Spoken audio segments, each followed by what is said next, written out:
Dear students, इस video में हम विकास की विभिन्न अवस्थाओं के बारे में पढ़ेंगे। Stages of development. जो हमारा जीवन काल है जन्म से लेकर मृत्यु तक, उसको अनेकों जो मनोवैज्ञानिक हैं उन्होंने विभिन्न अवस्थाओं में बांटा है।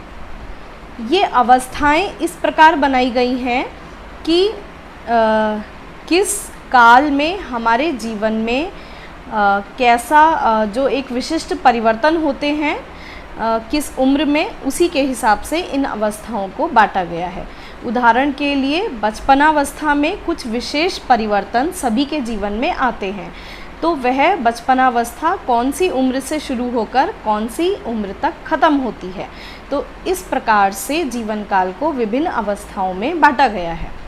अलग अलग मनोवैज्ञानिकों ने जो ये अवस्थाएं हैं, इनके प्रारंभ और अंत होने का जो वर्ष है वो लगभग थोड़ा थोड़ा अलग है, लेकिन फिर भी काफ़ी हद तक समान है।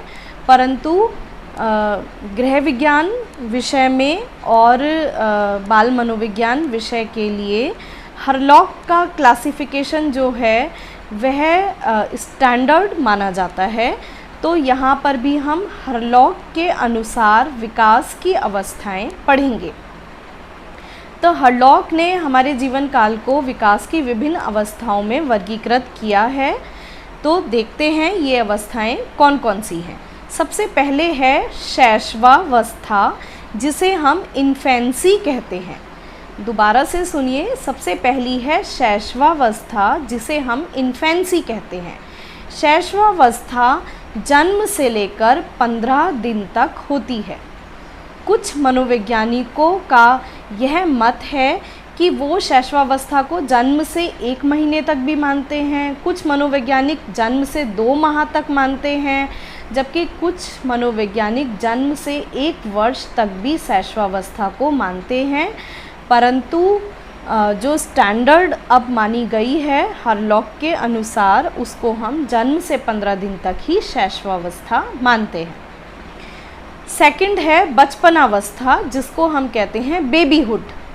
बेबीहुड दूसरे सप्ताह यानी कि 15वें दिन से 2 वर्ष तक की मानी जाती है। यानी कि 2 वर्ष तक का जो बच्चा होता है उसको हम बेबी कहते हैं और उस अवस्था को हम बेबीहुड अथवा बचपनावस्था कहते हैं।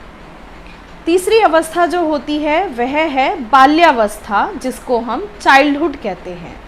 बाल्यावस्था को 2 भागों में बांटा गया है, अर्ली चाइल्डहुड यानी कि पूर्व बाल्यावस्था और लेट चाइल्डहुड यानी कि उत्तर बाल्यावस्था। अर्ली चाइल्डहुड यानी कि पूर्व बाल्यावस्था 2 वर्ष से 6 वर्ष तक रहती है, जबकि उत्तर बाल्यावस्था 6 से 12 वर्ष तक की मानी जाती है। एक बार फिर से ध्यान से सुनिए, ये बहुत इम्पॉर्टेंट है। जो पूर्व बाल्यावस्था है वो 2 से 6 वर्ष होती है और उत्तर बाल्यावस्था 6 से 12 वर्ष होती है। उसके बाद आती है किशोरावस्था, जिसे हम युवावस्था भी कहते हैं और इंग्लिश में एडोलेसेंस कहते हैं। एडोलेसेंस का जो पीरियड होता है वह 13 वर्ष से 21 वर्ष का होता है, लेकिन इसका भी एक डिवीज़न किया गया है। जो बाल्यावस्था से युवावस्था की ओर जब हम अग्रसर होते हैं, जब हम ट्रांजिशन करते हैं, तो उस अवस्था को वयसंधि अवस्था कहते हैं। वयसंधि अवस्था जो होती है वह लड़कों में 12 से 14 वर्ष की मानी जाती है, जबकि लड़कियों में 11 से 13 वर्ष की मानी जाती है, क्योंकि ऐसा माना जाता है कि लड़कियों में किशोरावस्था वाले परिवर्तन लड़कों से थोड़ा पहले प्रारंभ हो जाते हैं। तो इस प्रकार जो वयसंधि अवस्था होती है वो 11 से 13 वर्ष एवं 12 से 14 वर्ष की होती है। उसके बाद हमारी पूर्व किशोरावस्था, जिसको हम 13 से 17 वर्ष तक का मानते हैं, और 17 से 21 वर्ष हमारी उत्तर किशोरावस्था मानी जाती है। परंतु वैसे अगर हम किशोरावस्था का टाइम देखेंगे तो वो 13 से 21 वर्ष का ही होता है।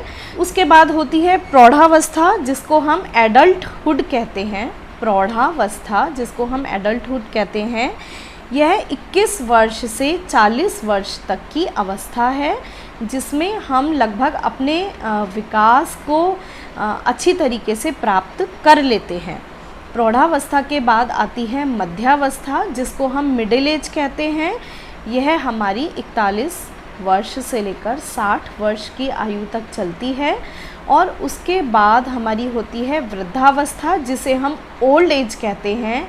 वृद्धावस्था 60 वर्ष की आयु से जब तक कोई भी व्यक्ति जीवित रहता है तब तक हमारी वृद्धावस्था चलती है। तो इस प्रकार हमने देखा कि हरलॉक ने जीवन काल को विकास की कितनी अवस्थाओं में बांटा है, और ये सभी स्टैंडर्ड क्लासिफिकेशन है। इसको याद करना आप सभी के लिए अत्यधिक आवश्यक है, क्योंकि परीक्षाओं में जितने भी प्रश्न बहुविकल्पीय पूछे जाएंगे वो सभी लगभग हरलॉक के क्लासिफिकेशन में से ही पूछे जाते हैं। Thank you.